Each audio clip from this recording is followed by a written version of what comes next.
National Guard troops called in to secure the nation's capital will be leaving this week, nearly 5 months after thousands violently attacked the Capitol. That as lawmakers continue to feud over protection, needs, and cost. Senate Majority Leader Chuck Schumer vowed to set up a vote soon for the January 6th commission, and Republican votes on the measure are becoming more clear. Senator Mitt Romney just announced tonight that he would support a House-passed bill to create a commission to probe the January 6th attack. That would make him the first Republican in the Senate to do so. Just last week, 35 Republicans joined Democrats in supporting the measure to form a commission to investigate the January 6th insurrection in the House. But after both Senate Minority Leader Mitch McConnell and House Minority Leader Kevin McCarthy voiced opposition to the commission, it's not clear if Democrats will be able to get the 10 Republican votes they need to see it pass or even hold their own coalition together. The Senate will also consider a $1.9 billion bill funding Capitol security that just narrowly passed the House, but also faces stiff GOP opposition in the Senate. Joining me now to discuss is retired Lieutenant General Russel Honoré, whose security review following the riot is the basis for much of what is in the $1.9 billion Capitol security bill. General Honoré, thank you so much, sir. Good evening. I read through your report. I mean, it's a damning report in a way, because it just, the threat is growing. It's not going away. The security forces we have on the ground are not sufficient. We don't have enough of them. They don't have enough intelligence. How do you see this playing out if there is opposition now to even investigating, having a commission to look into what happened on January 6th? Well, I think, use that word opposition. I think our government used to operate. I remember the arguments they had after Katrina that I monitored and participated in as a witness on what they were going to do. And, it was a minority party against the majority.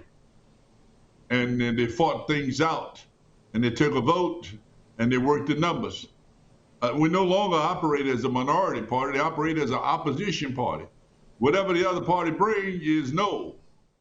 It's the way things in the routine has been working here. If we don't investigate with a commission what happened on 1/6, I don't know what in the hell we will ever investigate, because we all watched it on television. A few days later, we heard the Speaker of the Senate, leader of the Senate, and the minority leader in the House say, hey, this happened, and it was led, and it was the person that's really responsible was the former president.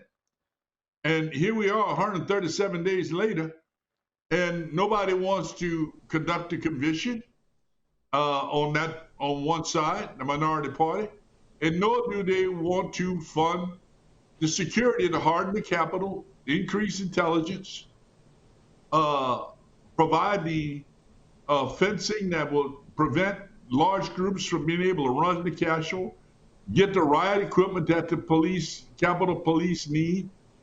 And they don't want to pay $700,000 of this 1.9, Charles, is to pay the National Guard bills that have been there for 137 days. We're just paying bills for money that was spent since 1/6. So, Russell, General Honoré, how do you believe that we are likely to have another attack if we do not investigate what happened on January 6th and we do not pass the measure to increase the funding? I do think we increase the chances of leaving the Capitol vulnerable. And we all saw what happened on 1/6. Well, many of these members who are saying now were victimized on 1/6. I mean, I've seen pictures of them in the tapes when the police were escorting them out, the fear in their face, and they were victims on 1/6. But to turn around and say there's no need for an investigation, there's no need for a commission, I think it's disingenuous. I don't think they're living up to what they swore their oath to when they swore themselves in to be members of the Senate or members of the Congress. They're not holding up their constitutional responsibility for which they swore to defend the Constitution of the United States. And on that day, 1/6, our Constitution was hanging by a thread, the most powerful nation in the world. Our capital was assaulted with people yelling they wanted to kill the Vice President of the United States and wanted to do harm to the Speaker of the House. I mean, it can't be clear. We have domestic terrorism, and they broke into the Capitol with the intent of disrupting the election. And they were cheerleaded to do this by members of Congress and by the former President of the United States, told them to go to the Capitol. Do you believe that the ease at which it happened, which was that shocking, by the way, I want to just say that, the fact that it happened as easily as it did was shocking to me. I didn't know that people could just walk up and break the windows out and run through the building. The fact that it was successful, does that in fact encourage more people, more copycats? If it can be done at the U.S. Capitol, why cannot it be done there again or some other state building?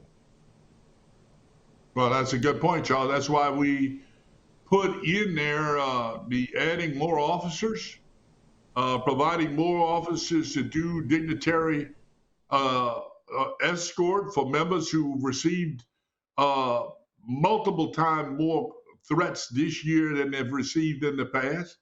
That's why we put the intelligence people to be able to process that information. And that's why we put in the hardening of the Capitol. You saw how easy those windows in the Capitol were exploited and people went in. And then through the investigation, as well as there were shortcomings in the training of the officers, the Capitol officers, we put money in there to get them better training. We put sensors and cameras in to be able to take that last piece of fence down and to improve the command, control, and communications in the Capitol Police. We all were appalled what we saw, and we need to tighten up the response so when the National Guard is ready when needed. Many of those issues we covered in the report, but to now say you're not going to fund it and you won't do the investigation, I think is a horrible slap in the face of the people of the United States. And people are not living up to their oath they took when they went in the Senate and the Congress. And the American people need to be calling their senators, regardless of what party they are. You need to be calling your senators and putting the hammer down and ask them to support the investigation, the commission, and to fund the supplemental needed to prepare the Capitol so it is not violated like it was on 1/6 ever again. General Honoré, I just have a question about what this bickering about whether or not this was a picnic, you know, one member of Congress said, or a tour, what about has been a tour, and also not moving forward, or it looks like it's held up, this commission, and whether or not we're going to pay, you know, to harden the Capitol and all the other things you just described. How corrosive is that to the morale of the soldiers and the police officers who had to do the securing, some of whom have scars, mental, physical and psychological, from that securing? What does this say to them? Well, we've seen in recent days some Capitol Police wrote a very compassionate letter to the members in their disappointment in what they're seeing people saying on television. People that were actual victims on 1/6 now turning around and saying some of those very one-liners you just shot off, that describing this as not an insurrection. And I think it's disheartened those officers from what I'm seeing as they've spoken out. But I do think it's not living up to their oath. It's not living up to what we tell our children, tell the truth. I mean, we watched this happen on television. And Charles, it's almost like the propaganda machine is at work. I think a lot of people that had supported President Trump has fallen in to listen to the propaganda is regardless of what the facts are, is what the propaganda machine is saying, is what people are repeating. And we all know people who are Republicans. I'm not a Democrat or a Republican, but I've worked for Republican and Democratic president. I don't ask people what they are, who they vote for, but they are falling into answers that's reminiscent of people that have been victimized by information operations and by propaganda. Propaganda is a repetitive belief of a part of something that people want to believe. You tell people what they want to believe, you repeat it over and over, and it's coming from elected officials like senior senators and congressmen. And that message continues to go throughout our society on television every day and in written print and on social media. But I think members of our Congress, as well as members of our citizens of our nation, have fallen victim to propaganda. The election is over. The election was fair. But that propaganda machine is telling them it wasn't fair and that the legitimacy of our government should be challenged. That is almost bordering on treason, because if we can't secure the Capitol, as we saw that day, our democracy doesn't work. The Capitol is what fund the government, is what draft the laws, make the laws for the collective good of the people of the United States. And they're in a bad place right now. But I hope the alternative, that people will come over, will do their job, and will vote to support the commission. If not, the senior leadership are going to have to figure out an alternative, and that they support the supplemental. We owe this to these police officers. 2 of them got killed.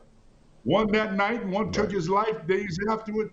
And a couple of weeks later, we had a person drive up to the Capitol and kill another police officer. So these police need support. They did their best to defend the members, along with the Metropolitan Police, and they've been supported for the last 137 days by the National Guard.